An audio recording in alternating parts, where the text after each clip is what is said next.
அனைவருக்கும் வணக்கம். சமூக ஆர்வலர் டாக்டர் அடையார் எஸ் பத்மநாபன். தமிழக வாக்காளர் பெருமக்களுக்கு ஒரு சிறிய வேண்டுகோள். என்னுடைய சிறிய பதிவை நான் தொடங்குகிறேன். வருகிற ஏப்ரல் 23ஆம் தேதி நம் 5 ஆண்டுகள் நம்மளை தீர்மானிக்கக்கூடிய நாள், நம்மளை வழிநடத்தும் நாள். 5 ஆண்டுகள் நம்மளை அவர்கள் அரவணைத்து நம் குறைகளையும் சந்தோஷத்தையும் தரக்கூடிய ஒரு மிகப்பெரிய நாள், வாக்கு உரிமை நாள். அனைவரும் வாக்களித்து வாக்குரிமை செலுத்துங்கள். யாரும் வாக்களிக்காமல் இருந்து விடாதீர்கள். அதேபோல் இன்றைய சூழ்நிலையில் மிக பெரிய கட்சிகளாக திராவிட கட்சிகள் திமுக, அதிமுக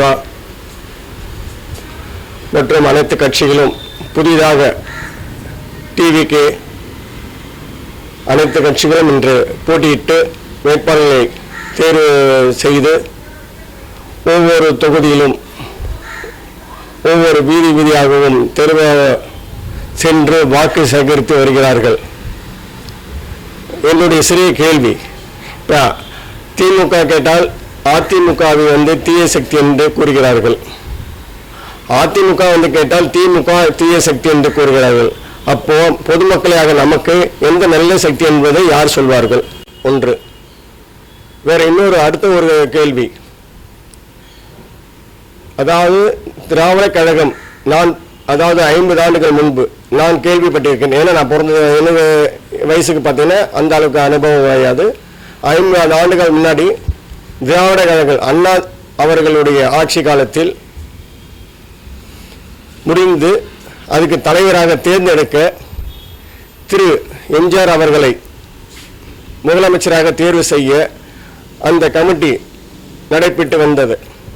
அப்பொழுது கலைஞர் அவர்கள் நான் என்னை தேர்வு செய்யுங்கள் என்று எம்ஜிஆரிடம் தெரிவித்து திரு கலைஞர் அவர்கள் முதலமைச்சராக ஆனதாக ஒரு பெரியவர்கள் தெளிவுபடுத்தியிருக்கிறார்கள்.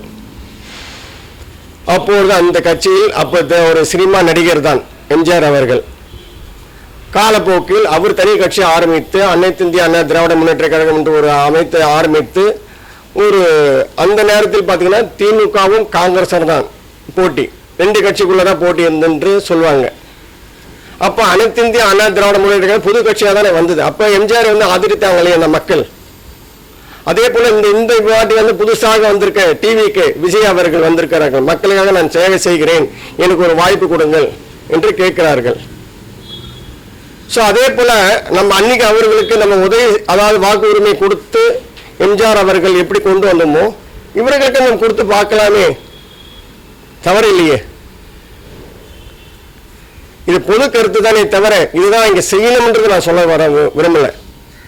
ஏன்னா பல கட்சியில் இப்போ நம்ம பேட்டி தான் பார்க்குறோம்.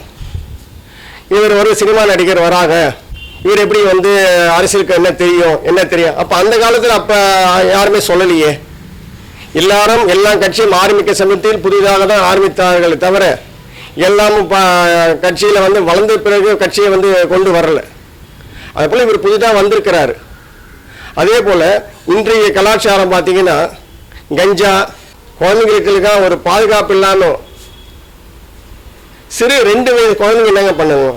அதனால என்ன அவங்களுக்கு இருக்கு, பெண்களுக்கு பாதுகாப்பு, பெண் கொடுமை ரொம்ப ரொம்ப தலைவிரித்து ஆடுகிறது. இதற்கு முக்கிய காரணம், அதாவது ஒரு சட்டம்ன்றது ஒன்று இருக்கணும். இந்த மாதிரி தவறு செய்பவர்களை உடனடியாக தண்டிக்கும் ஒரு சட்டம் இருந்தால் பயப்படுவார்கள். அந்த பயப்படக்கூடிய சட்டங்கள் இன்னும் வரவில்லை நமக்கு. அதற்கு முக்கிய பொறுப்பாக நமக்கு வாக்களிக்கும் ஒரு நம்ம வேட்பாளரை நம்ம தேர்வு செய்கிறோம். அந்தந்த தொகுதியில் நம்ம வேட்பாளர் தேர்வு செய்ய அந்த தொகுதியில் என்ன தவறு நடக்கிறதோ அந்த தொகுதி வேட்பாளரும் மற்றும் அந்த வட்ட செயலாளர், பகுதி செயலாளர் அவங்க உள்ளவர்கள் நமக்காக தான். இப்போ அவர்களுக்காக நமக்கு உதவி செய்வார்கள் தானே அவங்களுக்கு நம்ம வாக்கு அளித்து அவர்களை நம்ம கொண்டு வரோம். அப்பொழுது அவர்களுடைய பொறுப்பு தானே நமக்கு. அப்போ நமக்காக ஒரு பாதுகாப்பு அண்ணனாகவும் தந்தையாகவும் ஒரு முக்கியமாக ஒரு பொறுப்புல உள்ளவர்களாக நம்ம காக்கக்கூடியவர்களாக அவர்கள் இருக்க வேண்டும் அல்லவா? எந்த தொகுதியில் எந்த எம்எல்ஏவாக இருந்தாலும் அவர்கள் தான் நமக்கு பாதுகாப்பு. அடுத்தபடியாக உயர் அதிகாரிகள், போலீஸ் அதிகாரிகள். இப்போது ஒரு ஏரியாவுக்குள், அதாவது ஒரு பகுதியில் ஒரு டி நகர் கம்ப்ளைண்ட் பண்ணுறோன்னு ஒரு ஸ்டேஷனில் போய் கம்ப்ளைண்ட் பண்ணுறோன்னா அடையாருடைய பிரச்சனையை வந்து டி நகரில் போய் சொல்ல முடியாது. டி நகரில் உள்ள பிரச்சனை வந்து அடையார் ஸ்டேஷனில் போய் கம்ப்ளைண்ட் பண்ண முடியாது. அந்தந்த ஸ்டேஷன் அந்த நேரத்தில் போய் கம்ப்ளைண்ட் பண்ணுங்க, அவங்களுடைய ஆக்ஷன் அங்கே தான் எடுப்பாங்க, இங்கே வராதுங்கன்னு சொல்லிட்டு சொல்கிறீங்க இல்லையா? அதே போல் நம்ம சட்டமன்றத்தில் உள்ள சட்டமன்றத்துடைய உறுப்பினர்கள் நம்ம கேட்க முடியும். ஒவ்வொரு சட்டமன்றத்திலேயும் ஒவ்வொரு தொகுதியிலும் நடக்கிற பிரச்சனைக்கு காரணம் அவர்களே நமக்கு அவர்களிடம் கோரிக்கை எடுத்துக்கொண்டு நம்மளுடைய கோரிக்கையை அவர் மேலிடத்தில் எடுத்துக்கொண்டு அரசாங்கத்தில் எடுத்துட்டு போகணும். யார் முதலமைச்சராக இருக்கிறார்களோ அவர்களுடைய எடுத்துக்கொண்டு செல்ல வேண்டிய பொறுப்பு யாருன்னா இந்த எம்எல்ஏகள் தான். வட்டச் முதல்ல பகுதி செயலாளர், உறுப்பினர், கட்சி உறுப்பினர், ஏதோ ஒரு கட்சி, பல கட்சி இருக்குங்க, எந்த கட்சியை சேர்ந்தவர்களாக இருக்கட்டும், அவர்கள் மூலமாக அந்த வட்டச் செயலாளர் அதுக்கு மேல உள்ள பொறுப்பு உள்ளவர்களை சந்தித்து அவர்கள் மூலமாக போலீஸ் அதிகாரிகளிடம் தெரிவித்து அதுக்கு மேலதான் நம்ம வந்து அரசாங்கத்துக்கிட்ட போய் குறை சொல்லணும். எடுத்த உடனே இந்த அரசாங்கம் சரியில்லை. அரசாங்கத்தில் பல விஷயம் இருக்குங்க, அவங்க பார்க்க வேண்டிய வேலைகள் பல துறைகள் இருக்கு. அதை விட்டுட்டு ஒரு விஷயத்துக்காக அந்த அவர்கள் தெரியப்படுத்தி நம்ம பிரச்சனை வரத்துக்குள்ள நமக்காக அப்ப எதுக்கு நம்ம தேர்வு பண்றோம்? இப்ப சட்டமன்ற உறுப்பினரை நம்ம ஏன் தேர்வு பண்றோம்? எதற்காக அவர் இங்க வராரு? அதாவது நான் என்ன சொல்றேன்னா, மாதத்துல ஒரு நாள் சட்டமன்றம் எல்லா இடத்துலயும் கட்டிடம் இருக்கு, அலுவலகம் இருக்கு அவங்களுக்கு. அந்த இடத்துல வந்து அவர்கள் அது சட்டசபை நேரத்தில் இல்லாத நேரத்தில் ஒரு நாளைக்கு 6 மணி நேரம் இல்லை 1 மணி நேரம் வந்து அவர்கள் வந்து அங்க வந்து உட்கார்ந்து மக்களுடைய குறைகளை கேட்க வேண்டும்.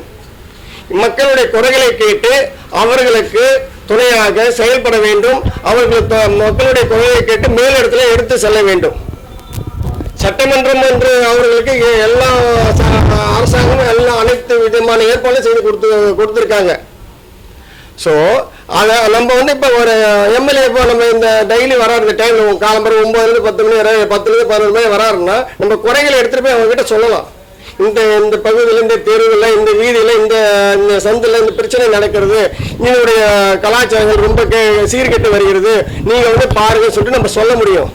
5 ஆண்டுக்கு ஒரு வாட்டி வந்து தேர்தல் அறிவிச்ச உடனே தெருவு வந்து எனக்கு ஓட்டு போடுங்க, உங்களுக்காக நாங்க இருக்கோம், உங்களுக்காக நாங்க இருக்கோம் சொல்றாங்களே தவிர யாராவது நம்ம போய் தேர்தல் முடிஞ்ச உடனே நம்ம போய் கேட்டா யாருமே கிட்ட போக முடியாது. நம்ம அவர்கள் நம்மளை இப்ப சந்திக்க வருகிறார்கள், ஆனால் தேர்தல் முடிஞ்ச பிறகு அவர்களை நம்ம சந்திக்க முடியாது. இதுதான் நாட்டுடைய நிலைமை. தயவுசெய்து மக்களே சிந்தித்து செயல்படுங்கள். நமக்காக யார் வந்து உதவி செய்வார்களோ, நமக்காக யார் பாதுகாப்பாக இருப்பார்களோ, யார் நமக்காக வந்து நம்ம உரிமைக்காக போராடுவார்களோ அவர்களை சிந்தித்து அவர்கள் உங்களுடைய வாக்குரிமை அளிக்குமாறு ஏப்ரல் 23ஆம் தேதி மறந்து விடாதீர்கள். வாக்கு செலுத்தாமல் இருந்து விடக்கூடாது. நம்மளுடைய ஒரு நாள் புரட்சி 5 ஆண்டுகள் நம்மளுடைய எதிர்காலத்தை நம்பி உள்ளோம். ஆகையால் அனைவரும் வாக்கு செலுத்துங்கள். அனைவரும் சிந்தித்து, தயவு செய்து சிந்தித்து உங்களுடைய வேட்பாளர்களை தேர்வு செய்யுங்கள். அது எந்த கட்சி இந்த கட்சி என்று தயவு செய்து பாரபட்சம் இல்லாமல் உங்களுக்காக உழைக்கும் கட்சிக்கு வாக்கு செலுத்துங்கள் என்பதை அன்புடன் தெரிவித்துக் கொள்கிறேன். நன்றி, வணக்கம். சமூக ஆர்வலர் டாக்டர் அடையார் எஸ். பத்மநாபன்.